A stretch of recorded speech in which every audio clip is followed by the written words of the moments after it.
noticed that they were doing that.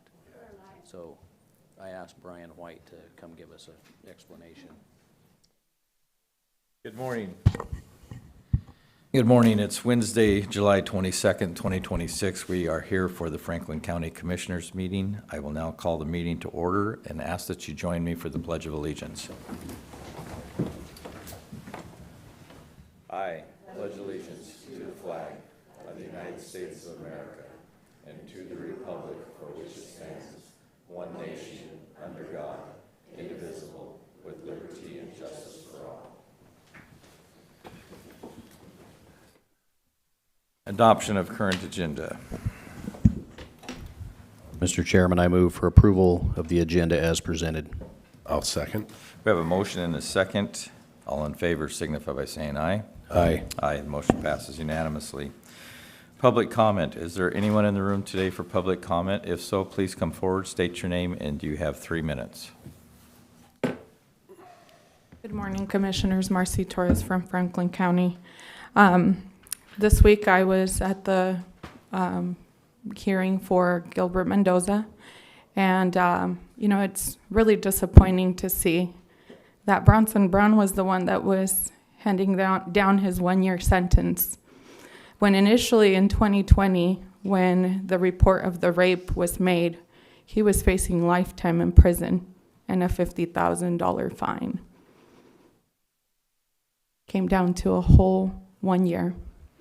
After the victim gives her statement, Bronson Brown sits there and looks at the victim in her eyes and says, "Well, I do believe that today justice was served." He should have never presided over that case.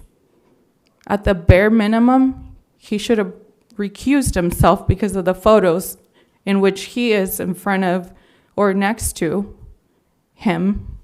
And it's clear that there was a conflict of interest. But like we know, those are disregarded a lot of the times. Another thing I want to make you guys aware, I was at the Benton County Commissioners meeting last week. And since I'm a court watcher, I get to hear a lot of the things that people are disclosing in public hearings. I questioned about oversight for a position that was hired as a coordinator for the recovery center in Kennewick. And when I questioned about who did the oversight on that hiring, because of the things that I heard in court are alarming. If you have someone coordinating people that are mentally ill, that are disclosing the kind of things that were disclosed, I would assume that someone would be doing some extra digging and making sure they're qualified to be taking care of vulnerable people or presiding over them. To my surprise, right after, I was reached out with an anti-harassment order of a woman I've never even met for asking questions. So as taxpayers, we are supposed to, just give money for all these programs. Part of our, we all contribute to them, but we're not allowed to ask questions as to who's taking the positions that are being filled for these programs. Well, where vulnerable people are placed in positions of power. So if they're not able to have their life in order outside of their position, what makes us think that they're going to go into a position and help others that are also struggling? That's a big red flag. But the more concerning part is the fact that me asking questions triggered this person to come out and do the same thing we've been talking about, how these protection orders and harassment orders are being misused. I don't know this woman. I heard what she said because I happened to be in the courtroom that day. Outside of that, I don't know her. I didn't sit outside her house. Thank you. Anyone else in the room for public comment?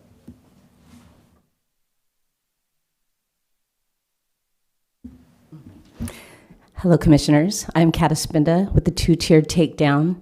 And I was also yesterday in the courtroom when Gilbert Mendoza was given the 1-year sentence.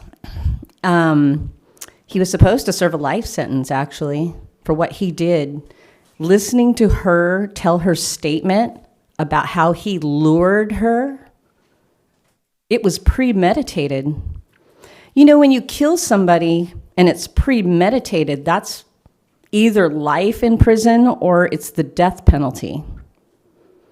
But he got all of his, everything just was scaled back, and Class C, 1 year. And again, like Marcy said, today, I believe you received justice. A whole year. He premeditated. When you listen to the story, he lured her there. He knew what he was going to do to her. That was like, wow. I was really shocked because I didn't know this girl. I hadn't met her before, but to hear her statement was shocking. Then you got Will McKay in Benton County who punches, attacks a man in the lot, steals his phone, holds on to it for 10 minutes, doesn't give it back to them until they say, well, we just called the police. So finally he gave it back. He ran off. When the police contacted him, he lied about it. And then when he was finally in court, almost a year later, he said, well, God, if I knew that was a crime to attack somebody in the parking lot, I wouldn't have done it. Really? Especially when you know that you're going to be protected in the system. So his was scaled back from felony to misdemeanor. So he went from jail time to no jail time. He spent not 1 day in jail. There was another man yesterday in court. He was in there for second-degree theft. So he ended up getting a year. And then they scaled it back to, 10 days or something like that. But basically, what my point is that Bronson Brown gave Gilbert Mendoza the maximum sentence. That's what he said. It was the maximum sentence. But did they tell the people that they scaled back his charge to a C so that he's only getting a year and then 60 days of community service? That's disgusting. It's so gross. Again, we're not protected here. And that girl, for 5 years, had to be tortured. We got people stealing, and they're looking at the crime as the same as him raping a woman. The same amount of time. That's not justice. Thank you.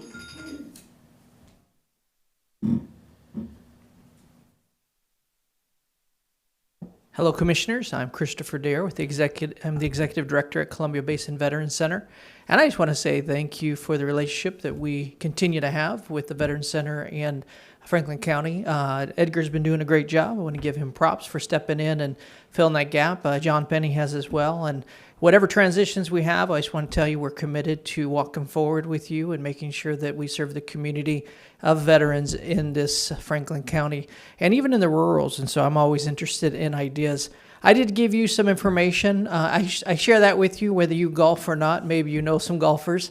The summer is the hardest time for us financially just because we don't really have fundraisers during the summer, but it's a time where we do more work than any.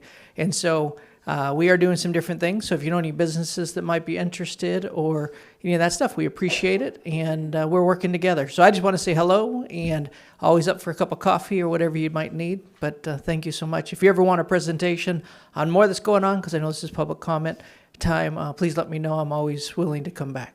Thank you.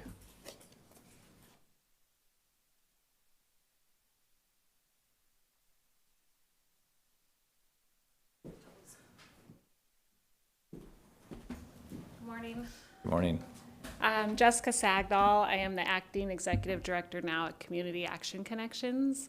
I just want to let you guys know that we will be opening our day shelter, rebranding, reopening. It was once called the Second Chance Center. This day center is centered around resources for families with children and with an emphasis of single dads.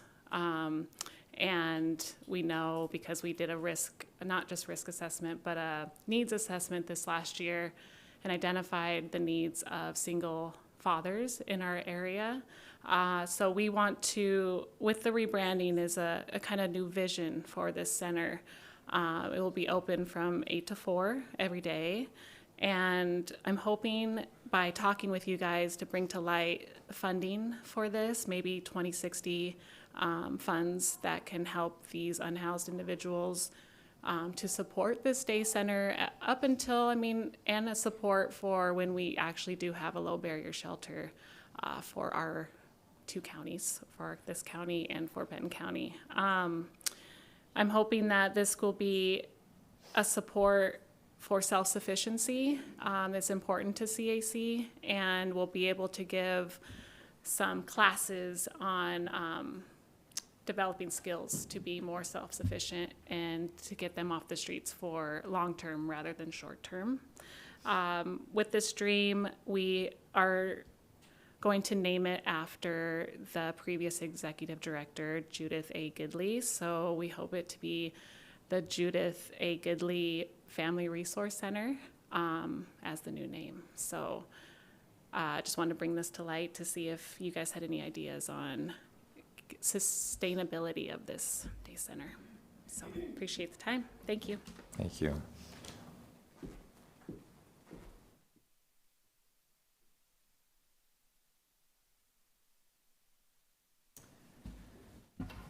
Michelle Andrews, State Committee Woman for Franklin County Republican Party, to which your PAC totally smeared in their due diligence, to the meetings that you don't come to for 2 years, to which your PAC competes with our fireworks stands. We don't have the crew. Yes, people are entitled to their opinion, and I stood up here right alongside your hatchet woman and said, yes, I want clean elections. Gil Mendoza, for whatever he did, it's not proven that Nikki Torres knew that he did that when he donated. And here's a picture, birds of a feather. That's a smear. That's why she was censored for 2 years. We, the people that are left, have done our due diligence to look at our candidates, look how constitutional they are, look how they stand with our platform, and they made their own decision. Matt Binky showed up. My guess is, because there were a lot of people that wanted Jared Sessler, there were different voices, but we let the Central Committee make their decision. It's one of the more purest processes in the state. Yet your PAC, who you say you represent, and I didn't want to come here and air everybody's laundry, but when you attack my people, when you leave them with a website that's too expensive, that won't transfer the substance, who your person takes the Facebook that represented it and makes it her own, and then somebody reports a complaint to Facebook and we're totally in the dark, we did the due diligence as a community to keep going. Good people. But your PAC, you said you didn't want to be divisive. We asked you to be the chair. You wouldn't do it without this person that smears everybody. Matt Binky, this I looked at this too and I called him on it because I don't like people taking the Hatch Act with uniform. It's not even his. It's gopac.org. I have contacted them as to their claims about getting endorsed by Dan Newhouse. And by the way, Matt Binky voted for the bill to put people in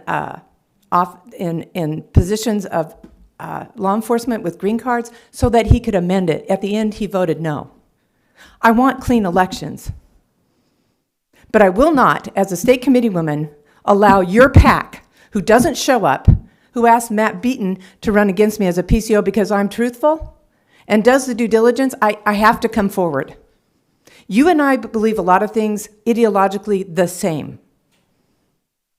I've supported you. I've forgiven what y'all did to me as a civil service commissioner. The reason we're paying higher taxes, sir, is because you gave your clerk a raise, and all the other represented unions had to do their due diligence, and that's not all. I'll be back. Anyone else in the room for public comment?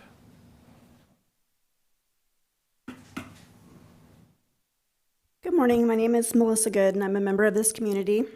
And I would like to read a post from the Benton County Prosecutor's Office dated February 7th of 2020. This is regarding that attorney, Jerry James Davis, that was residing in Richland for a very long time and was caught basically getting custody of those two little boys and doing the most horrific things. This morning, Jerry James Davis, a 54-year-old Olympia man, it's interesting how they present him as an Olympia man just because he happened to preside there, when he ended up being tried here, and he had worked here in the legal field amongst these people and this judge for years and years.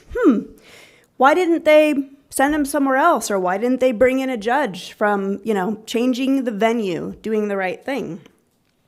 He was sentenced to life today with the possibility of release after 89 months for the crime of child molestation in the first degree by Benton County Superior Court Judge Bruce Banner. Guess what? He's already out. Looks to me like he served the minimum, not the maximum, on one count of child molestation. This man manipulated the CPS system, and he got custody of two tiny little boys and did the worst unthinkable acts to them. Also, was advertising to have people come in and do these things to them in his home. He was trafficking them. Full-on trafficking. Strangers, weirdos. Hey, come on over to my house. I got two little boys that you can sodomize in front of me and we'll all get off on it. How sick is that? But he ends up serving the minimum on one count of just child molestation, no trafficking charge, no abuse of power and authority considering he was a CPS court judge. Are you kidding me? And CPS was warned about him as well because he did this to these kids' father previously, and they so gave him the kids. Unbelievable. The sentence imposed was the maximum sentence as argued for by the state. Davis was also sentenced to a lifetime of community custody, treatment with a certified sex offender provider, and an 80-year sexual assault protection order with the two minor children involved in the case. Yet he's out. He's out. It looks like he served the minimum, guys, not even the maximum on one single count. And there were two children involved in this. There was not one, there was two, 3 and 6-year-olds. I can't even imagine that. According to information disclosed during court proceedings, Davis invited an unknown male to his residence in Richland between April of 2015 and April of 2017. This is in multiple articles, almost every single article that you can read on this case. He was inviting someone, an unknown, unidentified male, to his house for a period of 2 years to do this to these kids with him. How is this person unidentified and unknown? Really? How is that even possible?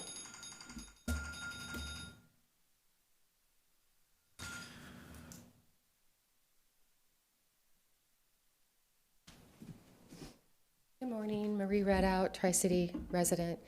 Thank you, gentlemen, for being here today and allowing us to do our public comment. It's our opportunity to make you aware of the things that you may not always get to touch on because of your positions where you are. We understand that. We understand that you have a very unique role, and we understand that it has a lot of limitations to it. But the things that are being presented to you, and I know some of them are Benton County issues, but there are also things that are happening in Franklin County as well.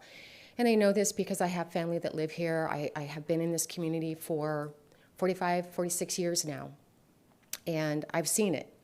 I do have questions on the processes. So for me to learn more about it, I'm asking to meet with the people who have that authority, that position. I'm asking to meet with the Benton County Prosecutor, I'm asking to meet with Franklin County Prosecutor, and I'm asking these law enforcement agencies to look at what their officers are doing. Okay, there's a young girl, an 11-year-old girl that was taken out of state just recently. Okay, the father and the mother, they don't have a parenting plan, but that's not required. If you look at the RCW for custodial interference first degree, it's not a requirement. But yet, whenever they call and say, hey, she took my daughter out of state, and they say, well, there's nothing we can do. You don't have a parenting plan. You don't have anything that really is going to let us help you out here, so go away. This is not acceptable. Who is training these officers to tell people I can't help you? That is one of the worst things. And I'm saying that from a position of being a former law enforcement officer. You don't tell people that. It makes them desperate and hopeless. And that's how we end up with crime being committed, because you have people that are out of their mind for loss of a child. Families that are being torn apart in family court, we've all talked about that multiple times. There is accountability coming down. It's happening, and it's going to continue to happen. It's not going to stop with just pointing out the dastardly deeds of one judge or one attorney. There's multiple attorneys. In fact, this little girl's mother was informed by Pat Quaddle that it's okay to leave the state, taking this daughter away from her father. It's okay. You can do it. You don't have any parenting plan in place. It's okay to do it. When the story comes out with this one, it'll be interesting to know how the mother is going to face against a felony crime for custodial interference first degree. That is the crime that's being looked at right here. So whether or not these law enforcement officers choose to write the report, it doesn't change the fact that that crime was just committed. Okay? And that's something that's going to be blown up. And I'm going to continue to ask the question is, why won't you write the report? Why not? What is stopping you from looking at this? You want to say it's civil? That's not your job in law enforcement. You look at the criminal elements. You write that report, and then you send it to who it needs to be sent to. Prosecuting attorneys get to look at those. That's the process I want to know. Thank you.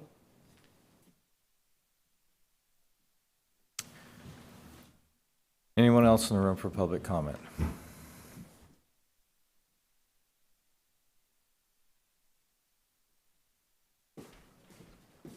Good morning. Thank you for having me today. I'm Sarah Benson. I work at Community Action Connections, and I'm the Housing Department Director. What I wanted to tell you guys today, what we're trying to do is, as you know, we have one shelter within the Tri-Cities, women's and men's shelter. We have been able to work with Kamaikan Apartments and the new owners of Kamaikan, and they have graciously donated us 3 one-bedroom apartments and 1 3-bedroom apartment to try to help the low-barrier shelter options we have in Tri-Cities, specifically more in Pasco. So what we're looking at is doing it for families with children, specifically men with children, because if you know men who have children, they cannot stay in the men's shelter if their children are under a certain age, which separates those families. So we're trying to help that gap, as well as domestic violence. We have shelters here within the community, but they get full fast. So we're going to try to help associate with that. This also to help eliminate some of that hotel funding that we do find ourselves shoving towards hotels. And giving temporary shelter while they're working with our agency in order to get into long-term or short-term assistance, depending on their need. What we are looking, though, is seeing if anybody knows anybody who can help furnish funding these units. We plan on keeping them upkeep and keep them going, but we need to just kind of get that first fresh start in regards to getting that funding available to just furnish these items. Beds, whether it be anything for kitchen utensils, bathroom things like that that you just know that you need when you go home and to go to bed at night. That's what we're kind of looking for, so we can help these families within our community with low barrier shelter. But I just want to let you guys know that is an opportunity we're finding within the Franklin County that we're venturing into to help eliminate some funding for those hotel stays, but also have that extra community support that they'll get with case management. Thank you. Anyone else in the room for public comment? Andy Revis, Franklin County. Thank you again for giving us this platform, and it is becoming effective. My public comment last week was someone put it on Facebook. And at this moment, there's 136 comments from all over the country. Not one is saying anything different than what we've been saying here. It's all over the country. And if we can start here and move out, that's my goal. And I've said it here before, that I will not stop fighting for children. And I appreciate the ladies that are doing things that have been talking this morning about single dads needing housing. I appreciate that. That's awesome. I want to read a comment here. One of the comments that was left on my the reel from my speech last week, my comment last week. I am a survivor of CPS and the foster care system. I live with complex post-traumatic stress disorder. And no, it didn't come from one relationship. It didn't come from one event. It didn't come from one bad year. It came from more than 45 years of cumulative harm, from grief that never had time to settle, from instability, fear, abandonment, survival, again and again and again. From learning very early that safety was temporary and love often came with conditions. The abuse I endured as an adult didn't create my CPTSD. It completed the pattern. Complex trauma is what happens when pain doesn't get a chance to heal before the next wave hits. Think of these kids that are moved from home. My children were in 15 plus foster homes in 5 years. There's no time to heal before you get ripped away. And we've been preaching to the choir here, but that's what causes the crime that we deal with. And we don't need more programs to help these people. We need to start at the source. What's causing them? It was said, the reacting out of the loss of a family member, nowhere else to turn, and we go crazy. And that's this what this is talking about. When your nervous system, okay, I have to finish next time. Anyone else in the room for public comment? Is there anyone on the phone? No. Hearing, seeing none, we'll move on to the approval of the consent agenda. Mr. Chairman, I move for approval of consent agenda items 1 through 6 as presented. I second.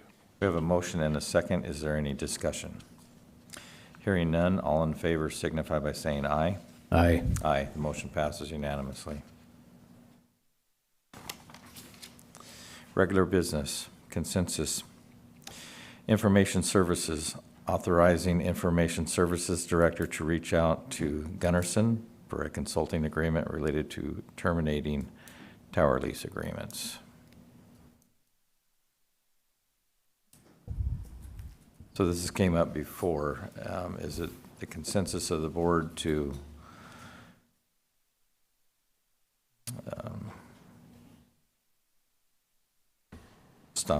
terminate these lease agreements? So it was my understanding that Benton County Emergency Services was going to lead this portion of the process. So I guess it'd be good to have more understanding. This doesn't authorize any funding, I don't believe. I believe it's just for them to go look into it, and so I'm fine with that. But I understood that this was going to be led by BCES, and so I'm good with them looking into it. And I have a little bit more information on that. Thank you. Please. So we currently, and this is for the Colotis Tower, right? Yes. Yes. Okay, so we currently have, we purchased a tower and constructed it on a site owned by a farmer out in Colotis. And so we have a lease agreement with the farmer, but we've also subleased with T-Mobile and US Cellular. And then I think there's even a sublease within one of those other leases. StarTouch. StarTouch, exactly. Yes. So we have all these leases. So we basically want to transfer our interest in the tower to BCES because they're going to utilize that, and then they can take over these other subleases, which do generate some revenue. But it's a little bit complicated because terminating the lease with the farmer triggers a provision where we have to restore the premises to its original condition. And we don't want to do that, obviously. We want to keep the tower and just get out of it and put BCES essentially in our role. And so because it's a little bit more complicated, we wanted to bring in Gunnarsson. And so the proposal today, I think, is just to authorize Information Services to come back with a proposal to contract with them for that purpose. So it's no final action being taken today, just a direction. just a consensus. Right. And the direction is for them to consult with Gunderson. To ask Gunderson to drop we don't have a current contract with Gunderson, so they would need to come back with a contract. Yeah.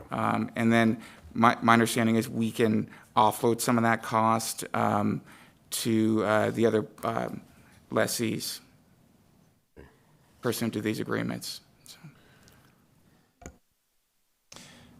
Like I said, it has come up before, so I'm in agreement with it, so. I am as well. Yeah. All right, public hearing. Receiving public comment, Franklin County Human Services Community Development Block Grant, CDBG award and proposed use of funds. The time is now 9:30 a.m. I will open the public hearing regarding the Community Development Block Grant, or the CDBG award to Franklin County and the proposed use of those funds. Notice of this hearing was published in the official county newspaper of record on July 9th, 2026, in accordance with state and federal CDBG citizen participation requirements. The affidavit of publication will be made part of the record of this meeting. Staff report. We will begin with the report from Human Services Director, Mr. Vega. Please proceed. Good morning, Commissioners. Good morning. Franklin County has been awarded $33,500 for a community development block grant.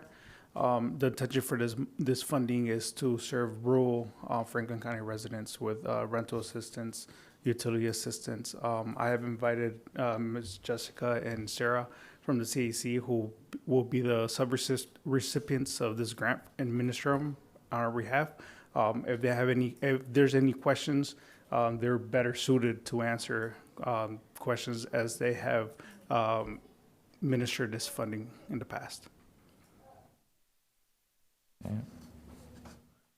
Thank you, Mr. Vega. Do any of the commissioners have questions for Mr. Vega? I do not. None. None? All right, public comment. We will now take public comment. Anyone wishing to speak on the CDBG award or the proposed use of funds may come forward. Please state your name for the record. Comment will be limited to 3 minutes per speaker. Is there anyone in the room that wishes to comment?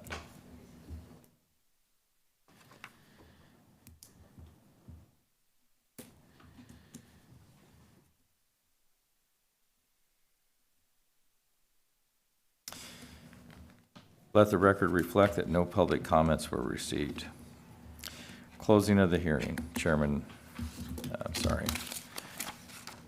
Seeing no further comments, I will now close the public hearing. The time is 9:33 a.m. The record of this hearing included the published notice, affidavit of publication, sign-in sheet, and all comments received shall be included in the CDBG grant file maintained by the Human Services Department. Is there any direction from the board and staff regarding the CBGD award? So I'm assuming that this will need to be enshrined in a resolution, or what form would this need to be? I'm in favor of this, but what should this motion contain? And so what are we intending to do with it? We're intending to apply for grant funding right now? So we've already applied for it. The resolution will come to you as soon as the state releases that contract to us. I'm still awaiting that. That's why that resolution is not included in today's meeting. So I believe the proper process would be for this board to give direction to staff to bring back a resolution to accept this award. Okay. That sounds appropriate. I see some nods in the back of the room. Yeah. So, Mr. Chairman, I move that this board authorize staff and direct staff to bring back a resolution accepting this grant from CBDG and do the associated work and bring it back to us. I second. We have a motion and a second. All in favor signify by saying aye. Aye. Aye. The motion passes unanimously. I will now close the public hearing. Thank you. Thank you. Mr. Chairman, could I make a comment? Yes. So, Mr. Vega, I had just written myself a note here. The note was, to ask that you talk with CAC, and talk with them about the comments that they made today. And I believe that's already the path that you're already going down based on what you just said, but I would appreciate that. And the 2060 funds that Jessica spoke of, would like to have a kind of an understanding of what that, because I've heard that reference before, but I don't know what it means, and that'd be helpful to have some more context there. Okay. Yes, our conversations have been about revolving around this. But yes, I will fast line it and make it happen. Thank you so much. Thank you, ladies. Thank you. Commissioner Administrator updates. Mr. Baumann. Thank you, Mr. Chairman. My comments will be brief today. I've been looking at a lot of the different things that happen in our community from different programs. CAC just spoke to us of some programs. One that I've been really interested in because I've been learning a lot about it is Adult Teen Challenge and their success rate or the recidivism rates there. And so we'll at some point bring back a report to this board. Attended the BF COG, Benton Franklin Council of Governments board meeting. Just wanted to highlight something that was a part of that meeting is there was a vote taken to make the Grant Navigator, which has been a pilot program for 2 years, and that was made a permanent position. I voted no on making that a permanent position. The specific reason I voted no on that is in the last 2 years that what was a pilot program applied for 18 grants, and to date there has been none of the grants awarded.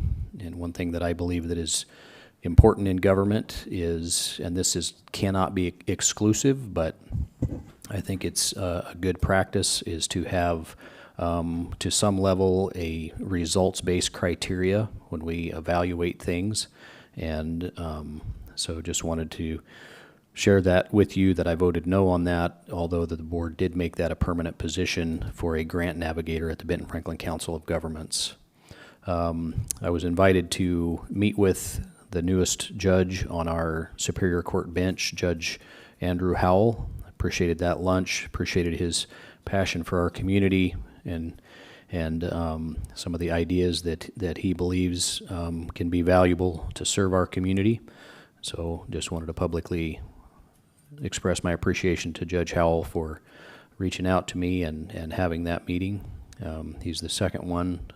Judge Burrows is the other one that, since I've been a commissioner, that has reached out to me and that I've been able to sit down with and interact with, and I really appreciate that.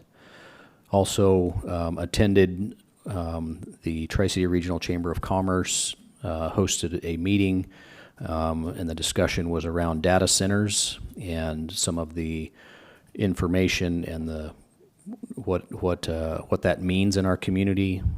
It was everything from the electricity load to the water usage, to the contamination, to the sound, and what those look like. And so I appreciated being at that meeting and just learning more about it, and believe that it may be appropriate at some point for us to have some type of a town hall meeting or something where that we can discuss that in a larger format with our community. And with that, Mr. Chairman, that's my report.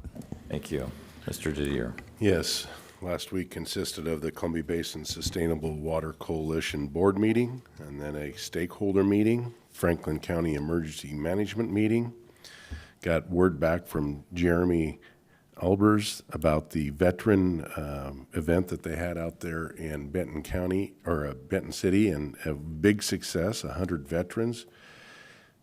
And a lot of good information was given to the veterans. Had another accident on 395 at Crest Lock, right there at Country Mercantile. And what we have here is we have citizens traveling this roadway that are not from here. They're not familiar with these acceleration, deceleration lanes. And again, we had a serious accident. We have 4 people in critical condition. And it's not good that we just lowered the speed limit 5 miles an hour, and it's not going to solve the problem. What people understand are lights. They understand a red light and a green light. We just need to put a light there until we can remedy this with an overpass or some other situation, because that's not the first one. There was another accident the week before. Got a call from Mr. Roach up in Colotis. Very thankful for the fire station that they have up there, because they used it as a area for getting that fire up there on Lions Ferry. Lions Ferry fire, yes. They used it as a staging position, and they are currently working with Red Cross to designate Fire Hall as an emergency relocation center. So that was some of our ARPA funds that we passed out, and they built that fire station, and they're using it as a hub there for fighting fire and also for the Red Cross. So I just want to compliment my fellow commissioners on making that happen for Colotis, and they're using that facility in a very meaningful and great way. That's the end of my report. All right, thank you. So last week, they canceled the Board of Health meeting. Also attended the Greater Columbia Crisis Continuum of Care Forum. The Disability Board meeting was postponed due to the fires in the area and probability of not having a forum. And then also attended the Franklin County Emergency Board meeting virtually, and the Wasatch meeting last week was canceled. And that concludes my report. Correspondence. Do we have any correspondence this week? Mr. Briggs? I don't think so. Teresa, do we have No, none. Okay. All right, we'll move on to public comment. Is there anyone in the room for public comment? If so, please come forward, state your name, and you have 3 minutes. Marcy Torres from Franklin County, and I just want to say thank you guys, because I know you guys do a lot, and we are thankful. You know, as someone who gives a lot, I understand what it's like. You can't be at all places at once, but I can tell you guys make an effort to be out there and to be supportive and to be involved in the community, and that makes a difference. I do want to say that I have been receiving a lot of calls from women that have been disclosing to me that there are attorneys that when their bill gets too high, they start asking for other methods of payment. And I want my community to know that that's an ethics violation, and they should be reporting that. I also do want to say that I have been receiving a ton of calls from, parents in Benton County, actually. Commissioner Holt is, in my opinion, the only judge, because I've been seeing court watching, and I see that he applies the law before he makes a ruling. And he's for the children, for making sure that kids are safe and not allowing hearsay. And one of Mason Pickett's least, I'm sure, because he has called him out on several occasions for falsely wanting to accuse parents of abuse and neglect and a lot of very alarming things. So I do want to put that out there, and I want to let people know that Commissioner Holt is doing an excellent job, and I'm proud to say that he is one of the only ones that I've seen that actually cares about people. I have also sat in Megan Whitmire's courtroom plenty of times, and I can see that there's a conflict of interest between her and Mason Pickett, because she always grants him what he wants. Doesn't even look at the paperwork, doesn't look at anything that's filed, just give him what he wants. So I do want to put that out there. I am taking note of it, and every time that I'm in her courtroom, I am aware of the things that are happening. And there has been grievances, and there will be more grievances that will be filed, because this isn't okay.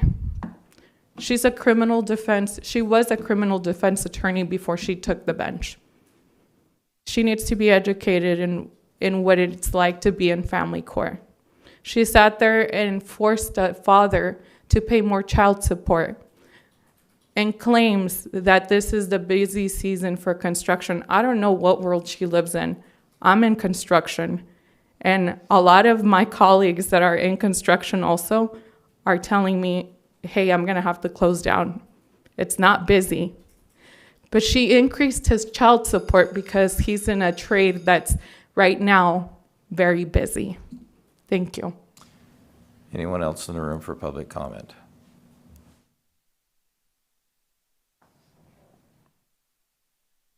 Hello, Commissioners. Kat Espinda, two-tier takedown, part of this community. We're going to continue to talk about HAPO Community Credit Union. You'd mentioned Judge Joseph Burrows. He was the first judge overseeing the mortgage fraud that I brought.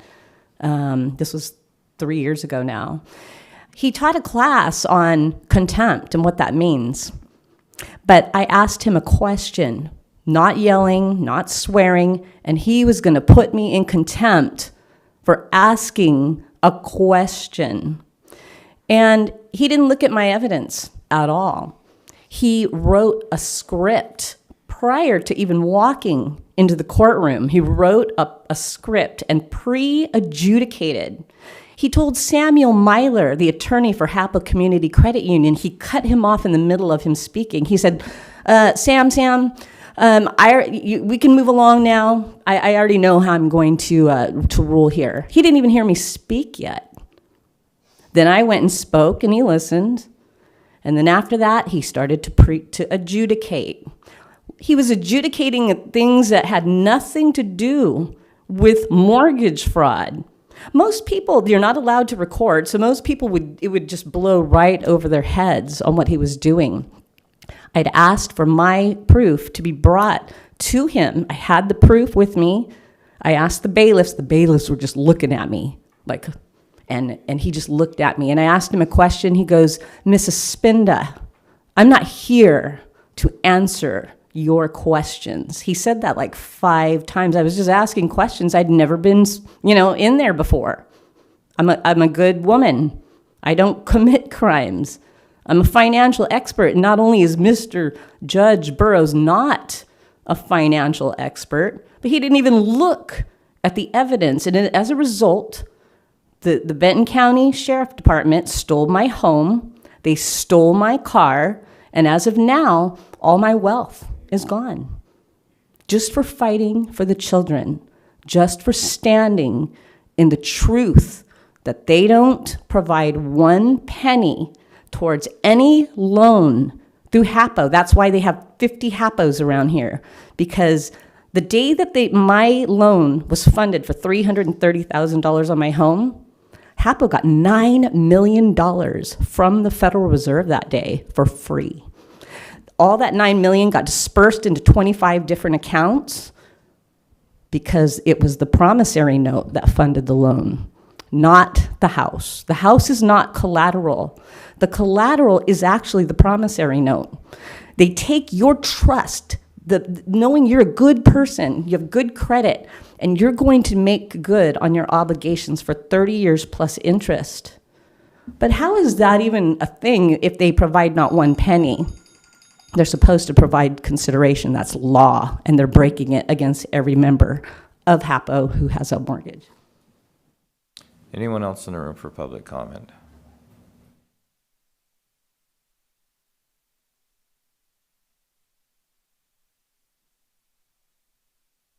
Yeah, gentlemen, Wes McCart, Planning and Building Director. Just a couple of quick updates for you. I wanted to let you know on August 4th, there's an invitation-only meeting for that governor's directive on Washington's water future that I spoke about a little while ago.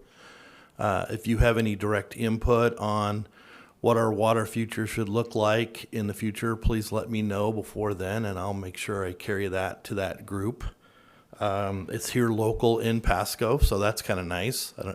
Originally, I thought it was going to be in Yakima, so I really don't want to drive to Yakima. But for those folks out there that would like to put comments in, I would encourage you go to the email on the website and put comments in also. Also, I just wanted to let you know that I did receive a call from our folks over in Benton County that are still issuing the grant under Human Services for rental assistance. And I was glad that he reached out to give me a call because we're finding out that they are handing out rental assistance to folks in RVs to sit in mobile home parks that are not mobile home parks.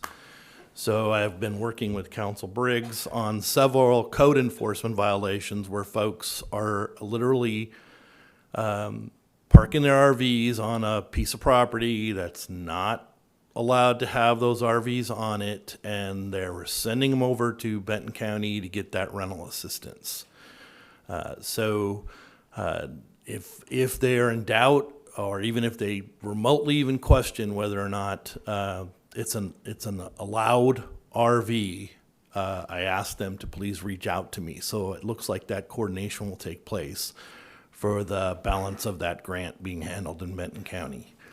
So just wanted to share that information with you. Thank you. Thank you.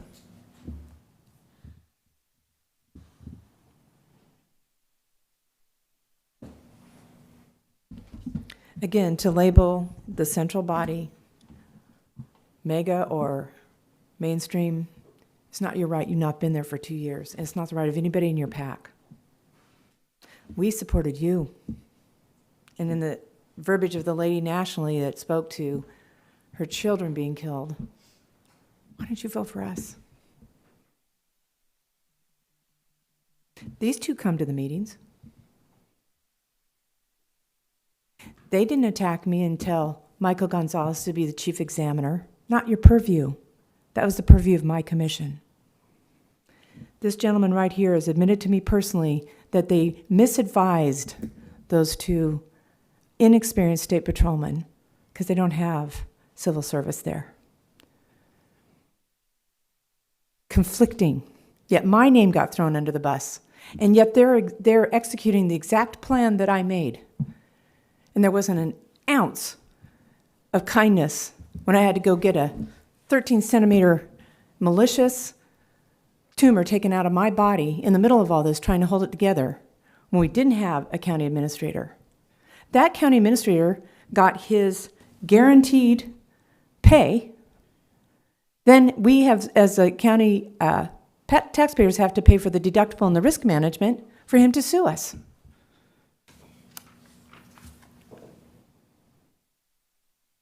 I would appreciate your attention.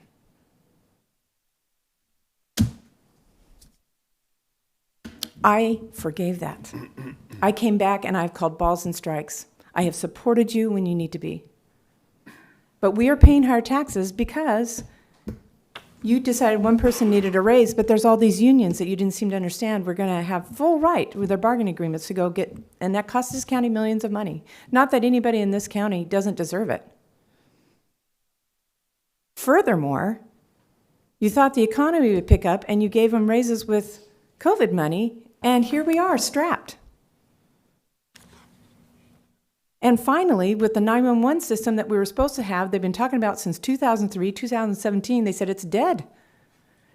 Elon Musk's system does not work as technically as it could for what's needed there, although I appreciate the sentiment. We're in a contractual agreement, so then that didn't go on sales tax, it went on property taxes against all those farmers you say you protect.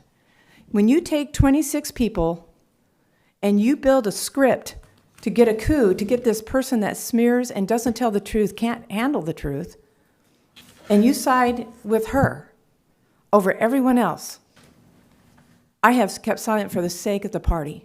But we have to call balls and strikes and say, that was not right, that was not fair, and I have no joy, because I do know some of the things you stand for. Snake River Dams. I'm done. Anyone else in the room for public comment?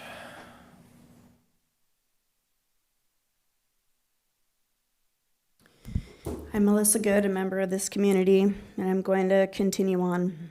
So again, this is off the Benton County Prosecutor Office's Facebook post. According to information disclosed during court proceedings, Davis invited an unknown male to his residence in Richland between April of 2015 and April of 2017. 2 years. You're telling me there isn't a cell phone record? There isn't some sort of an electronic communication with this person when you're inviting them over to your house repeatedly for 2 years to abuse children with you? Come on, let's get real. At the time, Davis lived at the residence with 2 young children. After the children were put to bed, Davis encouraged and watched while the male sexually assaulted one of the children. Davis's conduct was discovered in 2018 by law enforcement authorities in Thurston County after a male he had been communicating with on a web-based application reported that Davis was offering minor children in his care up to be sexually assaulted. So for years, this person was bringing in strangers that he found off of the internet randomly to harm these children in his care. Where is the prosecution for this? There was none. 1 count of molestation, not trafficking, not all the harm that came to them at the hands of multiple strangers. That's wrong. That's sick. There's something weird going on when you're not prosecuted for these things.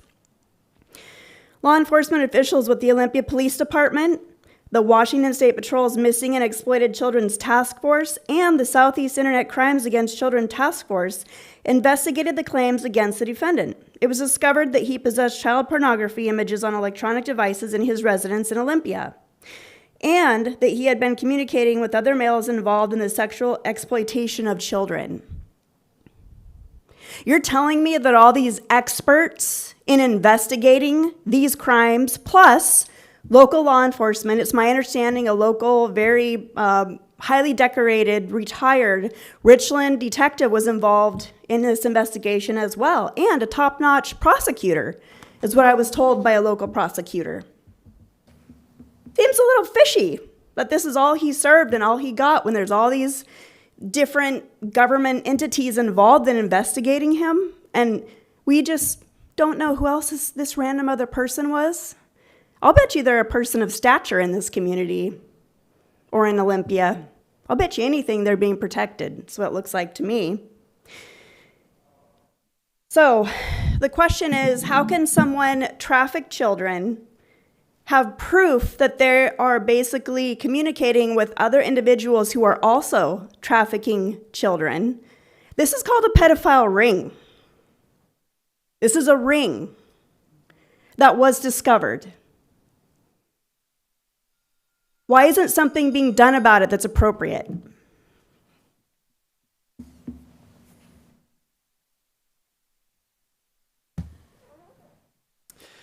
Aaron Derrick, Benton County. And again, we hear the same names. We hear about Bronson Brown and what happened yesterday. We hear about Megan Whitmire, how she's very fond of Jerry Davis, a pedophile. Why are sex crimes not taken seriously here in the Tri-Cities? You know, there's a pedophile catcher, a child predator. He interviews child predators. He gets the evidence, all the receipts, the chats. He brings them to their door or their place of business, and he interviews them, gets all the evidence, and then he gives it to law enforcement to do their job. He's been to the Tri-Cities twice. Both times, nothing's come of it. I had a short conversation with this man, and he says, it sucks that the Tri-Cities won't do S about it. And that's why we're here week after week talking about what's happening in court with the children. With all due respect, nothing is on your agenda that's more important than protecting children. And this is a movement. Every Sunday, we're airing everything, and I'm glad Joseph Burrows and what he did, I'm glad that was brought up because we FOIA requested that case, and we're going to be showing it this Sunday. And we're going to show how he was drooling to steal this car and how he came in with a script and how he proceeded to read his decision and how he didn't know what an affidavit of truth is. Have fun watching him stumble over that one. It's laughable. Little Joe. Thanks for your time. I'll be back. Anyone else in the room for public comment?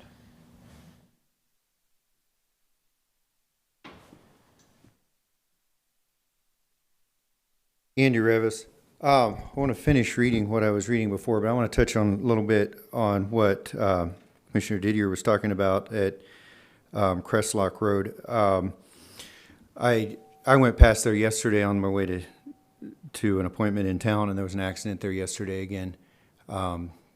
and there was one last Wednesday or Thursday.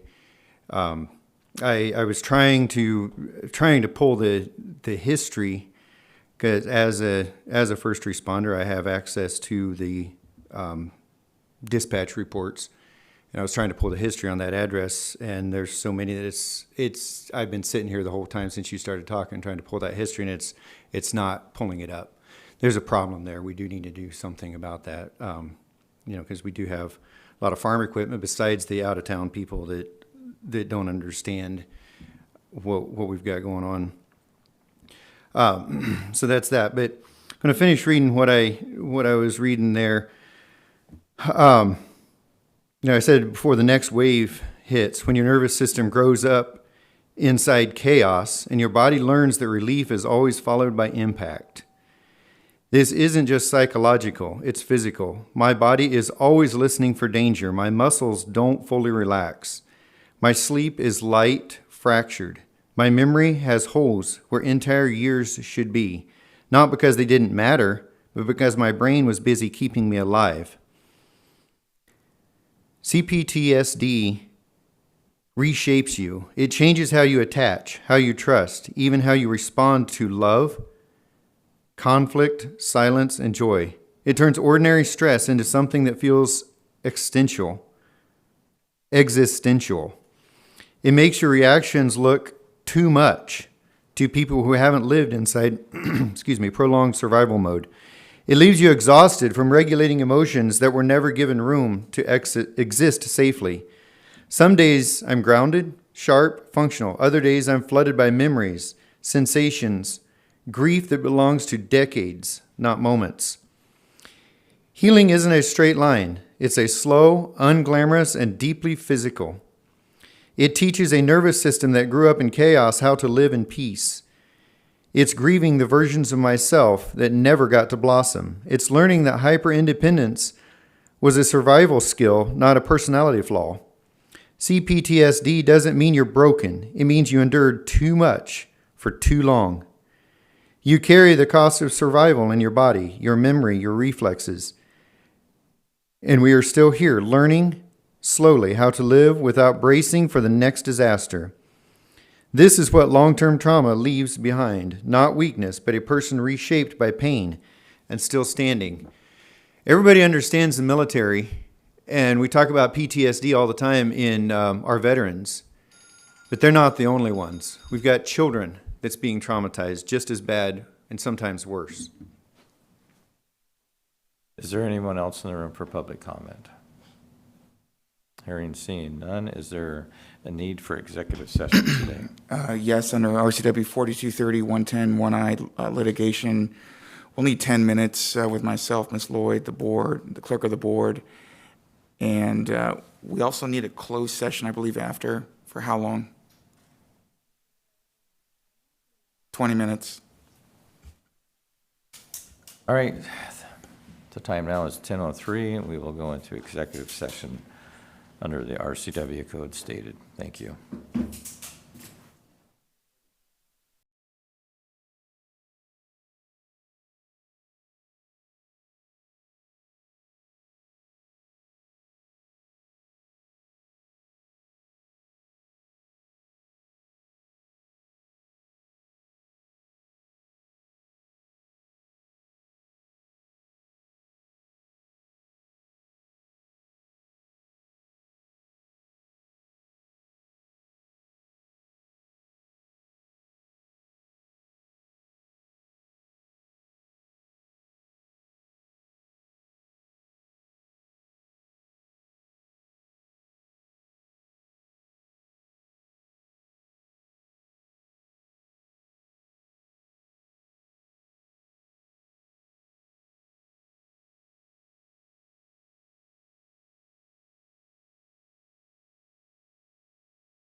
So we've come out of executive session with no decisions being made. Is there any other business for the good of the county? Mr. Chairman, just a thought. Christopher Dare, the director of the Columbia Basin Veterans Center, expressed that they have some funding needs potentially this summer, and I might have coffee with him and just see if there's a part of those needs that we can be helpful with or not. I'm not really sure, but I'll go investigate that and bring back a report to this board. Thank you. Oh, thank you. I think that's a great idea. Any other business for the good of the county? Just want to say that fire level is extremely high, so appreciate everybody being careful out there and report any fire that you do see. Hopefully we can catch them in time. So with that, thank you. This meeting is adjourned.